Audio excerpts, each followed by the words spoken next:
Bonjour à tous et bienvenue dans Parole d'âme. Je suis Kenya Dossou et ma prière est que cette émission vous encourage et vous fortifie. N'hésitez pas à réagir sur notre compte Instagram qui s'affiche à l'écran. Le saviez-vous? On dit souvent que le christianisme est arrivé en Afrique par bateau, mais l'histoire est en réalité bien plus ancienne que cela. Bien avant les grandes explorations européennes, bien avant la colonisation, l'Évangile avait déjà touché le sol africain. Petit retour en arrière. La religion chrétienne est apparue à Jérusalem avec l'arrivée de Jésus, qui est le premier des missionnaires. Il allait vers les gens, il annonce la bonne nouvelle et il déclare dans Matthieu 28 au verset 19 « Allez et faites de toutes les nations des disciples ». Rendons-nous dans Acte 8. Au 1er siècle, un homme venu d'Éthiopie lit les Écritures. Philippe, disciple de Jésus, s'approche de lui et lui annonce l'Évangile. Et tout devint clair pour lui. Il dira alors « Voici de l'eau, qu'est-ce qui m'empêche d'être baptisé ?» Et ce jour-là, il repart entièrement transformé. Et avec lui, une semence retourne en Afrique, qui devient alors un terrain spirituel actif dès le 1er siècle. L'Éthiopie a par la suite été convertie nationalement au christianisme à partir du 4e siècle, avec une foi vivante, bien enracinée dans des traditions africaines et très différentes de la foi qui est pratiquée en Europe. En effet, les Éthiopiens ont pratiqué l'Évangile en conservant toutes leurs traditions. Louanges avec des rythmes, danses, instruments, prédications vivantes, avec une manière profondément africaine et non mauvaise de vivre l'Évangile. Puis l'histoire bascule à partir du 15e siècle et du traité de Berlin. Les Européens arrivent sur les côtes africaines suite à un découpage de l'Afrique. Ils emmènent avec eux des missionnaires catholiques chargés d'accompagner ces explorateurs et ce fut un véritable choc aussi bien culturel que politique. Certaines traditions africaines ont été rejetées, interdites, voire ridiculisées. Donc oui, le christianisme était bel et bien présent en Afrique bien avant toute colonisation. Le problème, c'est comment certains hommes ont utilisé la religion au détriment de la foi. Rappelons que le message de Jésus-Christ est clair. Amour, liberté et paix, ce qui est différent de certaines religions et pratiques imposées en Afrique. Passons maintenant au verset du jour issu de 2 Timothée 1 au verset 7. Car ce n'est pas un esprit de timidité que Dieu nous a donné, mais un esprit de force, d'amour et de sagesse. Laisse-moi te rappeler quelque chose. Tu es victorieux en Jésus-Christ. Ce projet, tu vas le réussir. Cette relation sera restaurée et ce problème sera résolu. La timidité, les craintes et les doutes t'empêchent d'accomplir la volonté de Dieu sur ta vie et de mener le bon combat. Laisse-moi te rappeler qu'en tant qu'héritier, tu as les mêmes propriétés que ton Créateur. En effet, les chats ne font pas les chiens. Alors laisse-moi te présenter tes super pouvoirs en Jésus-Christ. Premier pouvoir, il t'a donné l'esprit de force. Et cet esprit-là, c'est le Saint-Esprit.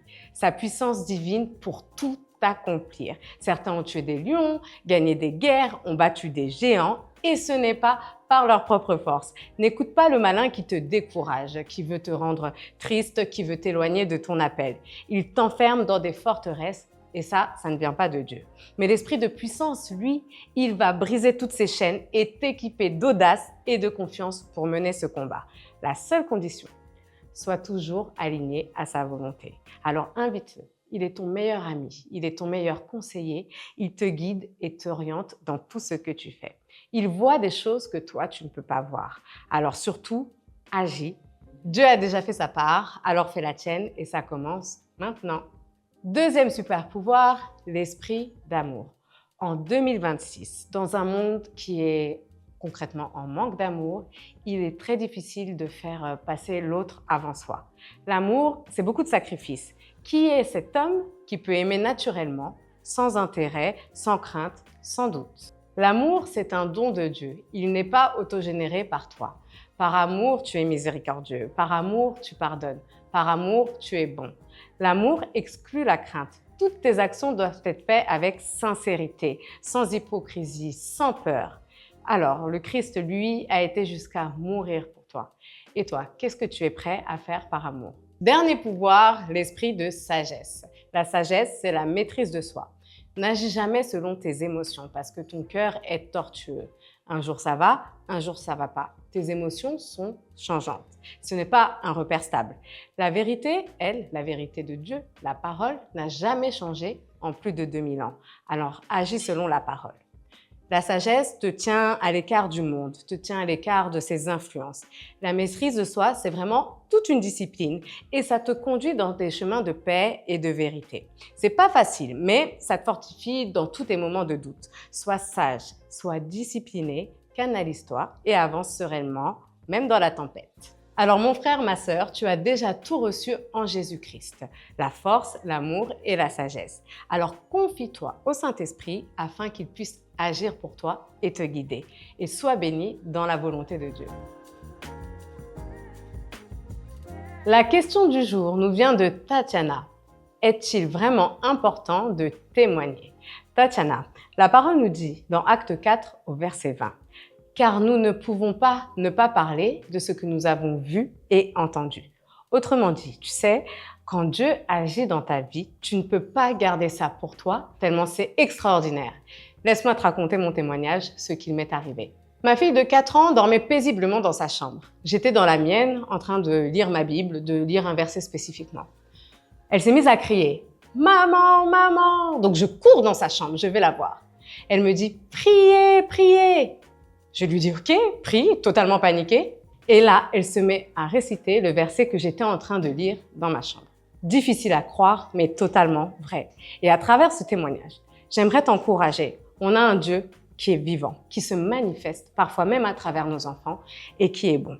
C'est une chose de partager ce que Jésus a fait dans la vie des autres, mais il est très difficile de contredire un témoignage qui s'est passé dans ton expérience personnelle.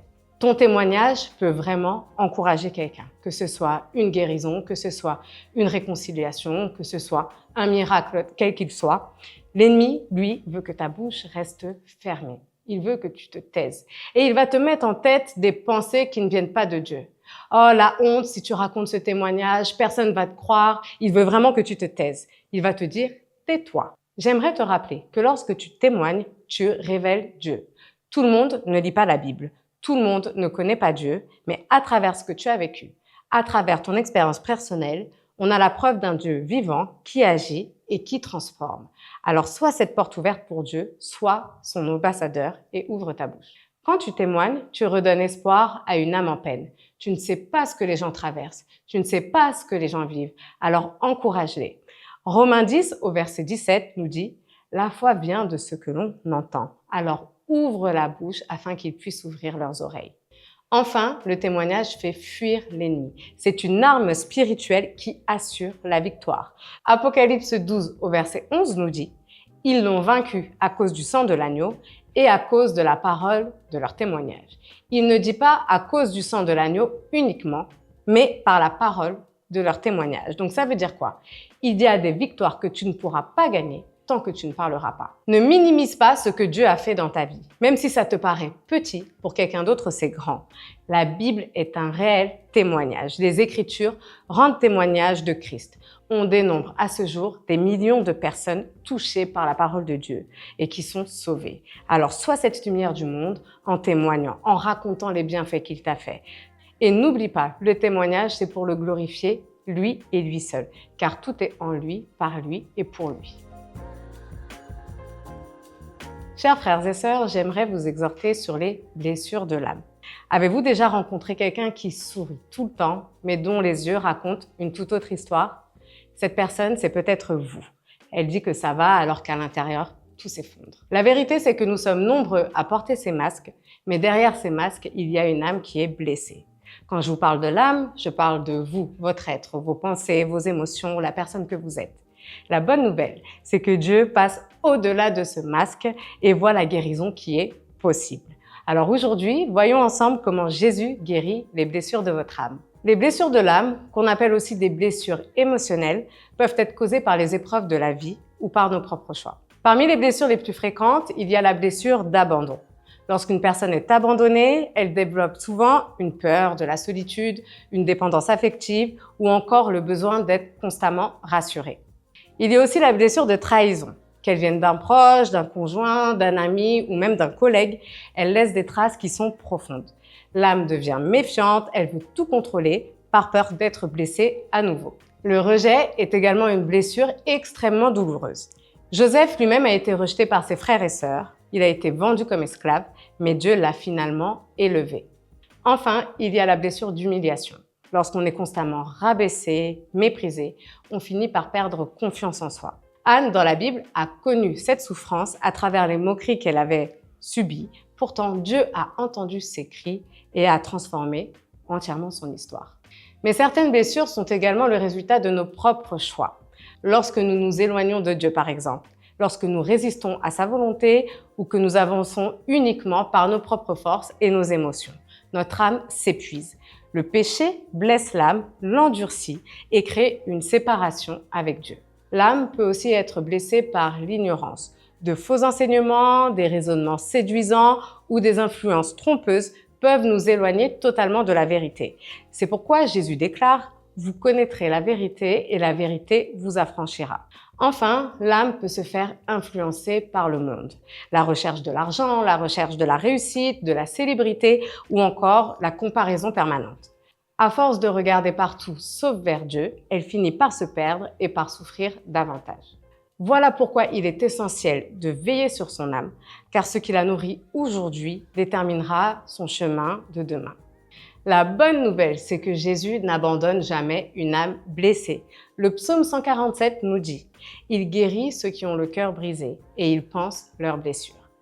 Peu importe la profondeur de ta blessure, Jésus est venu pour ça, pour réparer ce qui a été brisé, pour relever tout ce qui a été tombé et remettre l'âme en harmonie avec la volonté de Dieu. Comprends d'abord que l'ennemi attaque tes pensées. Cette voix que tu entends, elle ne vient pas de Dieu. Cette voix qui te dit que tu ne vas jamais réussir, que tu es bon à rien, que tu n'y arriveras jamais. Sache que le diable est un accusateur et il veut te maintenir dans ses forteresses. Tu n'es pas prisonnier de ton passé. Jésus te rappelle dans sa parole, le passé est passé. En Christ, tu n'es pas condamné. Il n'y a aucune condamnation pour ceux qui sont en Jésus-Christ. Tu n'es pas condamné à vivre dans la tristesse, la peur ou encore la culpabilité. La première étape vers la guérison, c'est de regarder à la croix. Jésus, lui aussi, a été blessé comme nous. Il a connu l'abandon, l'humiliation, le rejet. Rappelons-nous qu'il a pris la chair, et ça pendant 33 ans. Donc il comprend et il a ressenti. C'est pourquoi il peut nous secourir.